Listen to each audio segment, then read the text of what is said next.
I increasingly see comments that the mass media in America are becoming divided in some sense into hostile camps.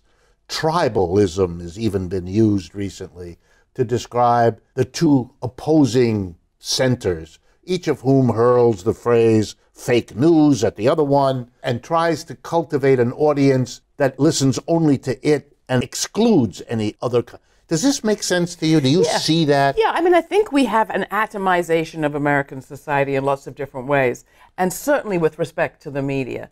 The one quibble I would make is I don't think it's into just two easily bifurcated sections. I actually think that whereas when you and I were coming up, there was, the nightly news, and everybody would watch the network of their choice. There were three. Whether you liked it or not, you would debate what you heard on the news the next day. They called it water cooler talk. Right. And it was very hard for those of us on the outside to make an impact. When it came to the newspapers, you only had the choice basically of writing a letter to the editor. Very few options in terms of communicating. And I don't know whether you remember, but I was at FAIR, the Media Watch group, at the beginning of the first Gulf War. And the only way we could find out what was happening in other countries was to wait for a big manila envelope of clippings to come with The Guardian and all the rest. So on the one level, the fact that we have many, many outlets now and almost everyone can find an audience online is great. Everybody can have their own platform. What we're missing are the places of coming together. And I think that that is what has truly changed. We have more possibilities for everyone to have a voice, but fewer places where those voices can connect, communicate, exchange, and frankly, where we can learn how it sounds to have one person's version of reality challenged by another one, ideally a trained reporter or somebody who knows something to the contrary. So yes, we have audiences dividing up. We have political groups cultivating those divides. But I don't think it's just down the middle. I think there are many, many divides. And the rise of the Trump administration revealed how powerful some of them had become. Social movements of people who think society needs change. Does this development create opportunities for them that they need to?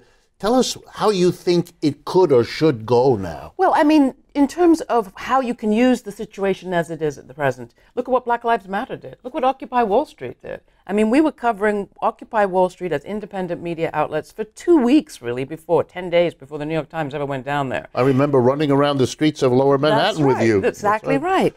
So we were able to make a story where there might not have been a story. Black Lives Matter, a hashtag, made a movement. It maybe not made the movement, but it gave expression to the sort of inchoate makings of a movement that then came together and were helped by that hashtag.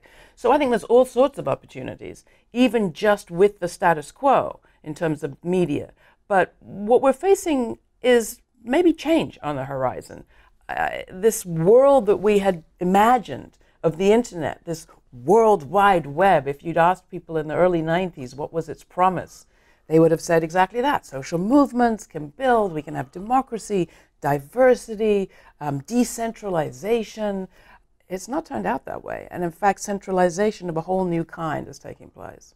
You're getting this coming together of the content producer and the distributor into a handful of unbelievable power. Yeah. The AT&T merger, Sinclair and what they're doing. How will that shape the openings that were created? Well, I'm so excited that we're having this conversation because I so dearly appreciate your analysis of economic change over the centuries. And I think apply that exact same lens to what happens with the media industry, and you see the very same thing happening as you see in other industries. So first you have experimentation, you have some new openings, and then increasingly this sort of graduation towards monopoly, this creation of monopoly systems that become extractive systems, and that's exactly what's happening on the internet and outside of it. So the Sinclair Broadcasting merger with Tribune, largest television owning station company in the country, Sinclair, with one of the most troubled, would create a media monster of 233 stations that would reach 3/4 of the American public.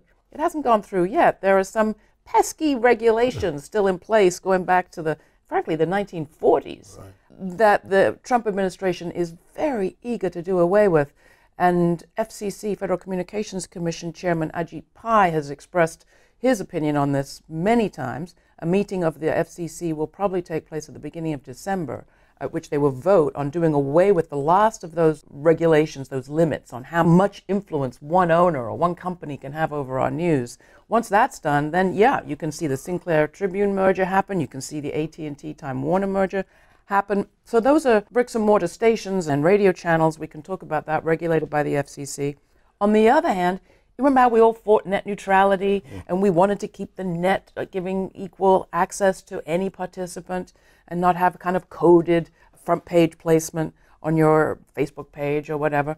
It turns out that that whole system of concentrated power is taking place within the corporations. So Facebook now is the lens, is the portal through which 70% of people get their news. So wherever their news comes from, whether it's the New York Times or the Guardian, it's getting to those sites through the portal of Facebook 70% of the time. So they have a kind of lock control, gatekeeper control over our news.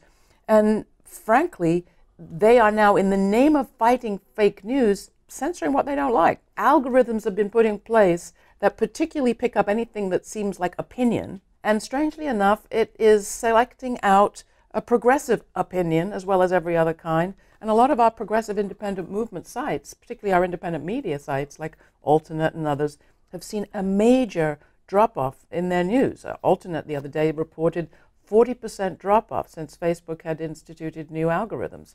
So they have both the power and they have the ability to make huge decisions as to what we're going to see. And if you had to just imagine, I mean, if you think of Ronald Reagan as the president that came out of television, right? He had made his name as a TV advertiser for CBS. Then you think of Donald Trump as, the president that we got from reality television. Imagine if you had the head of Facebook decide to run for president. He would be running as the first internet president with control over pretty much all of the newspapers because they have to go along with him if he's the gatekeeper to their content. He would be controlling our social media feed through his algorithms. We would have no access to how they work, and we can be screaming all we like about net neutrality and governance, but unless we figure out how to regulate some of these companies, it has been done before, and I think it should be done again. You're reminding me of the whole antitrust. You go back to 1890, the Sherman Act, the Clayton Act. It's as if people don't want to recognize that capitalism has tended toward monopoly over and over again until it was stopped by a mass upheaval. And then as soon as that mass upheaval is over, the old tendency resumes, so that a smart person would eventually conclude either you change the system or you're ever in the same boat, having the same game played on you again. And now you have it with media that are so important. And I think it merits saying, I just finished reading that the Koch brothers are part of a group that are about to buy Time magazine. So between Sinclair and the Koch brothers, you can see that the folks with the money can now control politics, not only by the lobbyists and the campaign donations, but by literally controlling everything in the environment, so it all fits to produce the kind of tax reform I mean, we talked about Sinclair. This is not just any company. This is a company that is very close to the Trump agenda. This is a company that has hired many of Trump's top aides and campaign managers, made them commentators on their channel, and imposed this must-carry rule on all the local stations. So every day you have a guy who was a minute ago writing speeches for Donald Trump, opining about everything from black laziness to predatory behavior, and it must be carried on all those local stations. So this is a propaganda machine, no question about it. But to go back to the history for a second, the thing about journalism is both the way that we diagnose what ails us and the way that we fix it. This is why it's so important. So you think of, how did Standard Oil get broken up? It got broken up in part because of Ida Tarbell's reporting. Her reporting helped create the atmosphere, create the public opinion into which the presidential actions like the Sherman Act were able to play. And you need to create a context. The politicians need to feel the heat. If we can't create that heat, then the politicians aren't going to act. But we've seen regular action both on antitrust and on media regulation every 50 years or so. We're just due for one, overdue, I would say, at this moment.